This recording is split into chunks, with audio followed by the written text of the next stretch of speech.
Hello, and welcome to today's live reading of Forbidden Love by K.M. Lowe, presented by Itsy Bitsy Book Bits. Prologue, Colton. At 13 years old, kicking a ball around with my younger brothers and their friends should be high on my list of priorities. It's fun. It lets me see that at this moment there is no difference between us. There is no them and me like my dad portrays. Cole, you kick like a girl, shouts Damien, my younger brother by 3 years. We all laugh at my brother's comment, but that laughter dies the moment we hear our father's SUV driving into the grand driveway. Kick it back, Kally, I call over to the only girl that ever comes to my family home. She and my younger brother, Clark, who is about to turn 9, are inseparable. I can see why. Even at her age of nearly 6 years old, she's pretty kind, pretty, and into everything the boys are into. I dive to stop the ball from hitting my father straight in the face. Good catch, son. My office now, he glares between us all. But I begin to protest, and my father turns his death glare on me. No buts, now. I kick the ball as hard as I can. It bounces off the water fountain, knocking into Clark's head on the rebound. You're a dick, Clark calls out to me. Run along. I'm used to being ribbed by my brothers for dropping everything just to appease our father.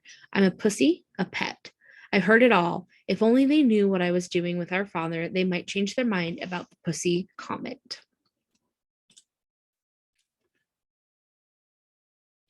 I walk into the house and head to my father's office. My mother is walking towards me with grabby hands. She pulls my face towards her and kisses my cheek. If my father saw this act of love, he would have been angry. I would have been taught a lesson somehow. The last time my mother made me look like a sissy, I spent 8 hours in the outhouse tied up by my wrists. It burned, but I wouldn't cry or show weakness. You never show emotion, son, my father's words echo around me. Don't keep your father waiting. I roll my eyes. Everyone is always out to please my father, except Damien and Clark. I can see the displeasure every time they don't listen or contradict what dad says, but he never acts on it. If that were me, I'd get a slap and told not to answer back. I've stopped trying to analyze it. I do what I'm told, act as I should, and then everyone gets to lead a happy life. What's going on out there? Asks my father the minute I step over the threshold. Where? I look behind me to see what he's talking about. Outside. Nothing. I was playing football. I don't understand why that's such a bad thing. You're not like your brothers and their friends, Colton. You're special. Playing kid games is for losers. Do you want to end up like your brothers with no future or prospects? I shake my head. No, sir. Good. Now I've got a job for you to clean up. Think you can manage that? I shrug. I'm not sure what I'm going to be cleaning up this time. The last time, it was someone's brains splattered all around the walls of an apartment in the French Quarter. I wasn't allowed to ask questions. I shadowed Matt and I got the job completed. Good. Matthew will be here in 10 minutes to pick you up. Change into dark clothing, do as you're told, and report back when you're finished. Yes, sir. I feel like a puppet sometimes, but I know it pleases my father that I want to be part of his business. I want to do everything he does and more because one day I'll be the only person who takes over from him. I know I'm being pushed to this life early, but it's all for the best. You don't get things easily in this life. Everything is earned, or in my father's case, taken. I leave my father's office and head up to my room. I hear my brothers and their friends laughing, playing pranks on each other, and it suddenly hits me. Their play is different from mine. They enjoy what they do, and somewhere deep within me, I enjoy what I do. It's not all about pleasing my father, it's about earning my place. My siblings play with footballs, and I watch heads roll. They climb trees, and I dig holes to bury bodies. They pick up sweets from the mall, and I deliver drugs on the streets. The only difference is I'll never be afraid of anything. I'll climb this ladder from the bottom and work my way to the top. Everyone will become afraid of me. Everyone will worship the ground I walk on because I'll be the heir of the Collinson Empire. Chapter 1, Clark. My family drives me crazy. Business for my family is a bit of everything and not always on the straight and narrow. While they hide behind the Collinson name, they deal with corporate companies, buying and selling them, but what everyone else is unaware of is the drug and weapon money they launder through these businesses. The Collinson name is well established, well thought of, and respected. If only people knew the truth. If only they knew my family put the guns on the streets that are killing thousands of people a year. They put drugs in young people's hands. They're killing them with an addiction many can't come back from. The front my family hides behind sickens me. When I turned 18 2 years ago, I stepped away from every business my family touched. I wanted no part of it, and I wasn't shy about sharing that with the world. When I was 15, my maternal grandfather offered me a lifeline.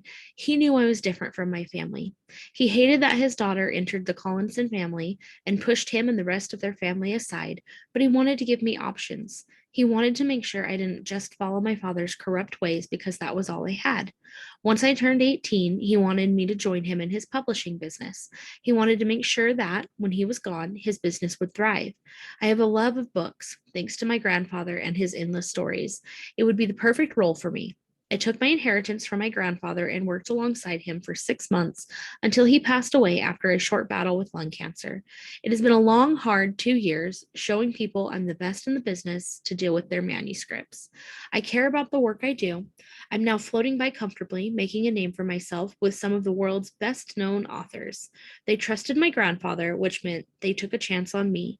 I needed no handouts from my father, and as much as that plagues his life, it pleases me to no end. Everything I run is legal, and nothing will ever change that. I can sleep easily at night knowing I run a legit business. I earn my own money. I have no one to thank for that but myself and my grandfather, of course. Clark, let me tie that tie for you, Mrs. Basingstoke, my live-in housekeeper says.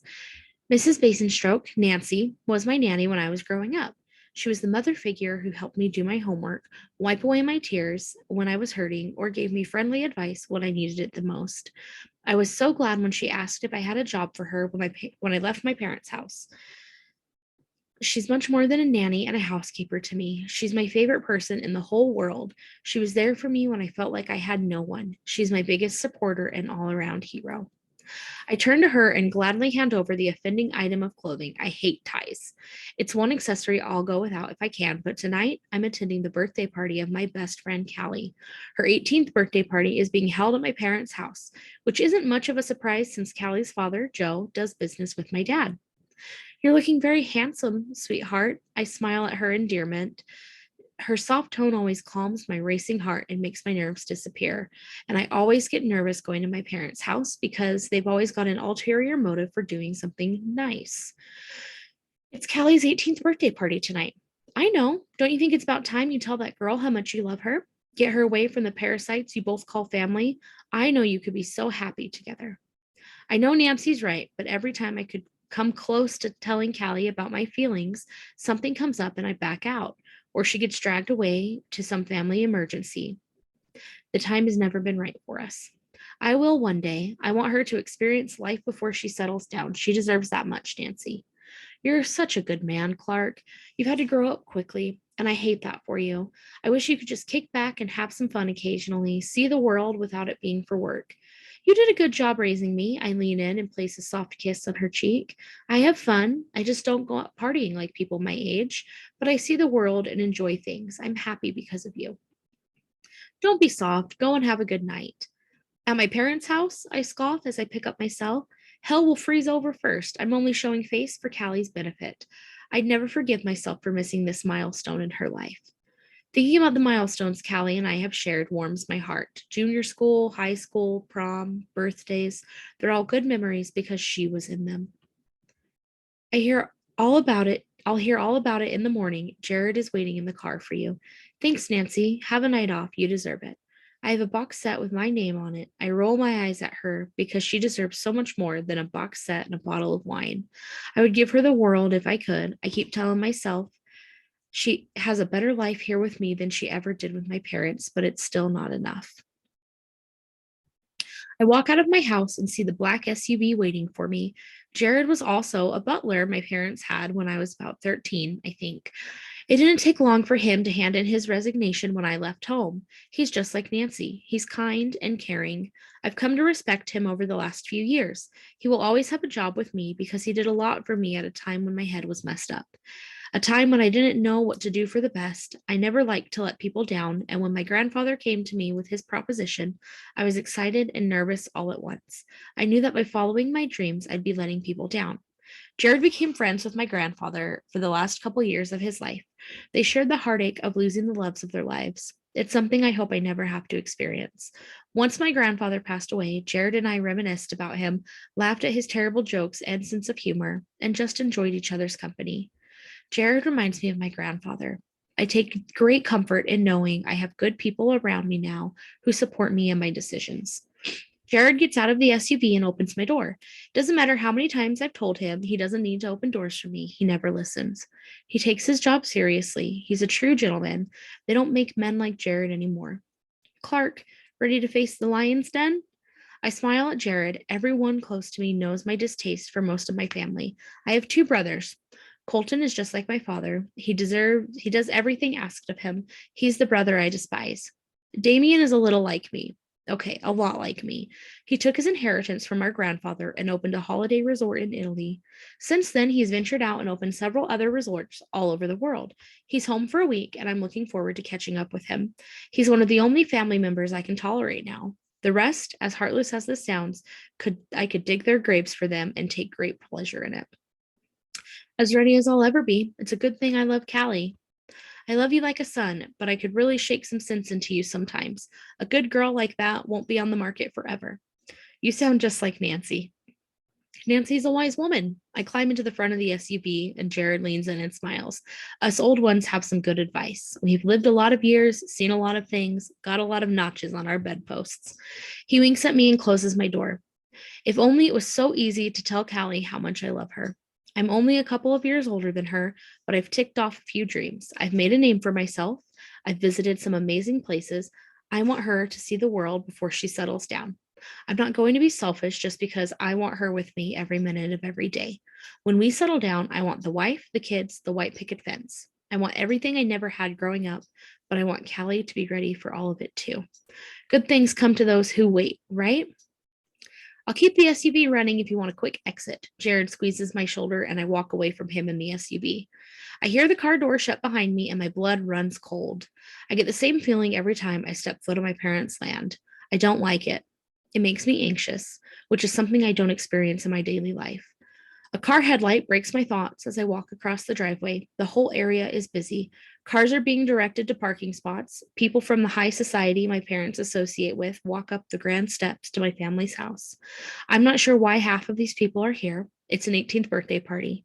Kally should be having fun with her own friends, partying the night away, making mistakes. She will hate everything about this night, and I hate that this has been forced upon her. I shake off the dark mood that's descending over me and enter my parents' house. I look around the house I grew up in, but it's not a home. It's somewhere to show off. It's made from lies and blood money. The pictures of a happy family are all for show. My mother and father wouldn't know how to raise a family. Everyone else has done it for them, and it just makes me hate them that little bit more. Darling, comes the condescending tone of my mother. I look over to the right and see my mother holding onto my father's arm like royalty. I walk over to them and place a kiss on her cheek for the sake of everyone walking past, but the bile rises in my throat. I've been taught well to act accordingly within the public eye, even though I want nothing more than to cause a scene to show the world we're not the perfect family they believe we are. It's so lovely to see you tonight. We weren't sure you'd be able to get time away from your busy schedule. I smirk. I'll always have time for Kally, you know that. I'll see you inside. I can see the twinkle in my father's eye, and he places his hand over my arm. That look is never followed by anything good. I'm sure you'll be thrilled to hear about the good news with everyone else. We'll see. I glare at him and walk on.